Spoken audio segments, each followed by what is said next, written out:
प्रताप यादव के लिए आप प्रचार करने के लिए निकली हैं बाहर। क्या लगता है कि तेज प्रताप यादव के लिए ये सीट निकालना आसान होगा? हाँ, मुझे लगता है कि इस बार उनके साथ में लोगों का सेंटिमेंट भी है और जो तरीके की चीज़ें उनके साथ हो रही हैं या आगे वो जिस तरीके से लोगों के साथ में रूबरू होंगे उसका एक रूपांतरण उन्होंने किया हुआ है, रूपरेखा बनाई है, जो कि मुझे लगता है यहाँ की जनता के लिए बहुत अच्छी होगी। इसके पहले भी उन्होंने कमिट किया, जो भी कमिट किया वो उन्होंने पूरा किया है। तो जैसे यहाँ पे मेडिकल कॉलेज हुए या सड़कें हुई या पुलिया हुआ, उन्होंने अपने वादों पे करेक्ट उतर के दिखाया हुआ है। जहाँ बात आई थी पेंशन की, वहाँ महिलाओं के लिए हो, वृद्ध महिलाओं के लिए हो, विधवाओं के लिए हो, एक 400 का 1300 हो चुका था और अब मांग यही रहेगी कि 3000 उनके लिए हो जाए, ताकि वो अपने जीवन में कुछ नहीं तो उतनी व्यवस्था तो कर सके कि खाना पीना और उनका गुजारा उससे हो जाए और अपने लिए कुछ वो सोच सके आगे। क्योंकि जब इंसान उसी से हताश हो जाता है तो मुझे लगता है आगे का मार्ग ही उनके लिए बंद हो जाता है और सबसे ज़्यादा इन लोगों को इग्नोर भी किया जाता है। तेज प्रताप यादव पार्टी छोड़ चुके हैं, पार्टी से निष्कासित हो चुके हैं। लालू प्रसाद यादव जी का समर्थन नहीं है, ऐसे में वो महुआ से चुनाव लड़ रहे हैं अपनी नई पार्टी बनाकर। क्या कुछ चुनौती होगी? क्या बहन, ई बार का कारण है बीजेपी के लावे के? पहली बार घर में गैस आया है, 125 यूनिट बिजली मुफ्त में मिल गया है। हम बीनू दीदी से जीविका दीदी भी बन गए हैं। एक बात और बताएं, बुजुर्गों का पेंशन तिगुना बढ़ाकर 1100 रुपया महीना कर दिया गया है। सच्ची? हाँ। ये दीदी, तुम्हारा लिस्ट तो बहुत लंबा है। बिहार के लिए भाजपा एनडीए ही सही है। कमल का बटन दबाएं, भाजपा एनडीए को जिताएं। उनकी अपनी एक पार्टी उन्होंने फॉर्म की है और वो पार्टी के जो आइडियोलॉजी है वो काफ़ी प्रॉमिसिंग आइडियोलॉजी है। मुझे लगता है ये उनके लिए एक नया रास्ता है जो कि बहुत ज़रूरी था। एक इंसान को जब तक बोलते ना, वो माँ के पंखों के नीचे जब एक बच्चा रहता है बहुत सुरक्षित रहता है, लेकिन जब अपनी उड़ान भरना चाहता है तो जब वो उड़ान भरता है उसके लिए नए रास्ते भी खुलते हैं, वो गिरता भी है, पढ़ता भी है और सीखता भी है। तो मुझे लगता है हर एक के जीवन में वो एक पल आना चाहिए, मौका आना चाहिए। मुझे लगता है वो एक उनके जीवन का ये पल है और इस वक्त वो जो उभर के आए हैं वो सबसे ज़्यादा अच्छे दिख भी रहे हैं और उनकी तूती सब जगह पे है भी। वो जो बोलते हैं वो उसका विपक्ष भी बहुत प्रेज़ करता है। तो इसी से समझ में आता है कि एक निश्चल निष्कपट इंसान किस तरीके से अपनी लड़ाई खुद लड़ रहा है और वो बहुत प्रॉमिसिंग वे से अच्छे नंबर्स पे वो विजयी होंगे, यही हम कामना करते हैं और हमारा तो आशीर्वाद और प्रेयर्स उनके साथ में हमेशा ही रहेंगे। आप आज जनसंपर्क करिए, लोगों का रुझान किस ओर है? पलड़ा किसका भारी है महुआ में? मुझे लगता है कि ज़्यादातर महिलाएं और माताएं बहनें सभी लोग उनको बहुत पसंद कर रहे हैं और उनमें ये लालू जी की प्रतिमा दिखती हैं, ये कह रहे हैं और उनके वंश को सही तरीके से सही मायने में आगे भी ले जाएं, यही हम चाहते भी हैं। आरजेडी का मैनिफेस्टो आपने देखा?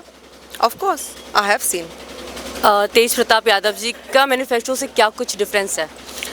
डिफरेंस बहुत हो या ना हो, मुझे लगता है कि हर एक का मैनिफेस्टो जो होता है वो होना और प्रॉमिस करना एक अलग बात होती है और उसके बाद में जब आप उस मैनिफेस्टो को लागू करते हैं तो आप कितना कर पाते हैं, ये बहुत इम्पॉर्टेंट होता है। तो मुझे लगता है कि हम वो देखेंगे कि किस तरीके से तेजी या तेजस्वी जी इन मैनिफेस्टो को लागू कर पाते हैं और उसको अपने प्रोमिसेस को निभा पाते हैं। क्या लगता है किसकी सरकार बनने जा रही है इस बार?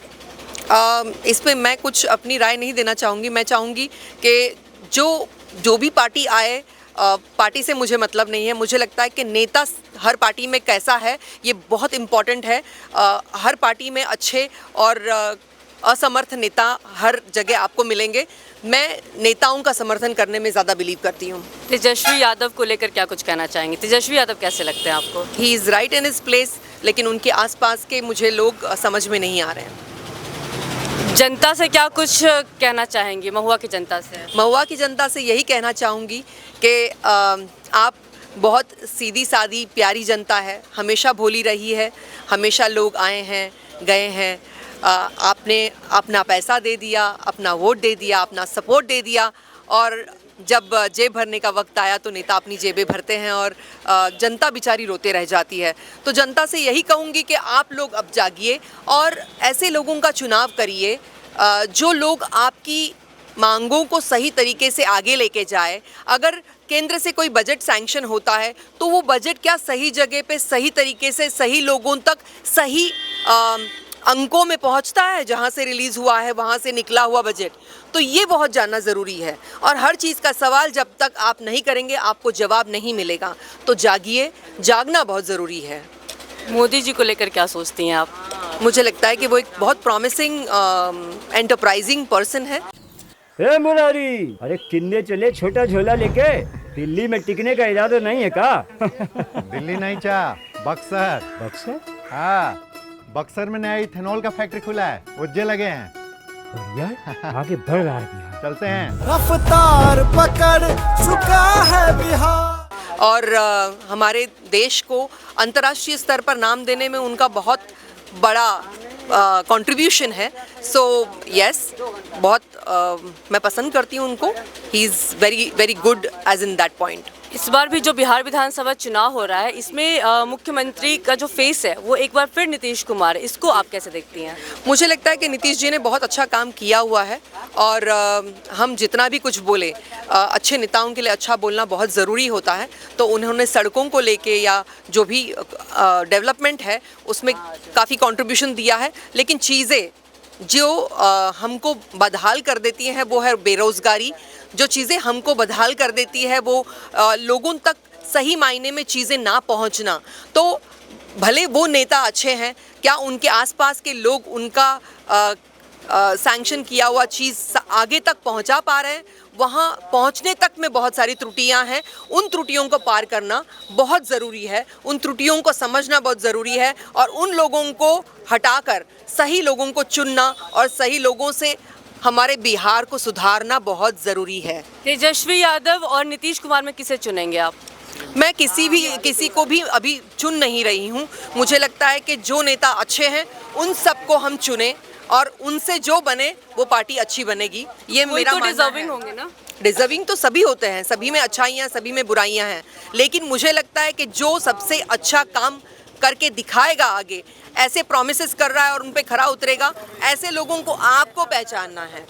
तो वो चॉइस आप लोगों को करना बहुत ज़रूरी है जो सही हो। Thank you. चलिए, हम बात कर रहे थे भोजपुरी अभिनेत्री पाखी हेगड़े जी से। आज वो जनसभा कर रही हैं, तेज प्रताप यादव को लेकर लोगों से मुलाकात कर रही हैं। तो वही हमने कई मुद्दों पर उनसे बातचीत की। क्या कुछ कहते हुए नजर आई भोजपुरी अभिनेत्री, सुना आपने।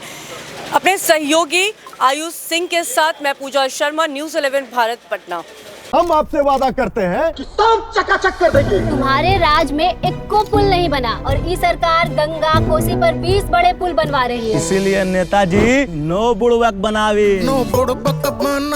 15 साल में सिस्टम को बना दिया था बीमार, भूलेगा नहीं बिहार।